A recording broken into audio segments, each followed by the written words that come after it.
ঘন সবুজে ভরা সুন্দর এক জঙ্গল, নাম তার শালবনপুরগু। সেই জঙ্গলে বাস করে টুমটুম নামের এক ছোট্ট বাচ্চা হাতি।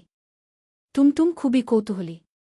প্রতিদিন সে নতুন কিছু শিখতে চায় আর জঙ্গলের এদিক ওদিক ঘুরে বেড়ায়। একদিন টুমটুম শুনল জঙ্গলের ওপারে এক ছোট নদী আছে যেখানে সন্ধ্যাবেলা সব বন্য প্রাণীরা পানি খেতে আসে। টুমটুম ঠিক করল সেও যাবে নদী দেখতে। কিন্তু মা হাতি তাকে বারবার সাবধান করে দিল, টুমটুম, একা যেও না, সেখানে বাঘের আনাগোনা আছে। কিন্তু কৌতূহলে ভরা টুমটুম গোপনে বেরিয়ে পড়ে।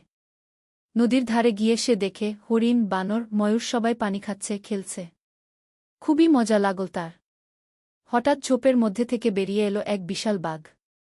সব প্রাণী পালিয়ে গেল, কিন্তু টুমটুম তো ছোট, ভয় পেয়ে সে চুপচাপ দাঁড়িয়ে রইল।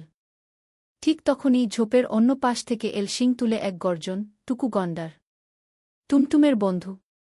টুকু এসে বাঘটাকে তাড়িয়ে দিল। টুমটুম বেঁচে গেল।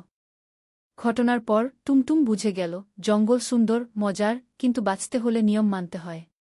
সে মাকে সব বলল এবং প্রতিজ্ঞা করল আর কখনো একা কোথাও যাবে না।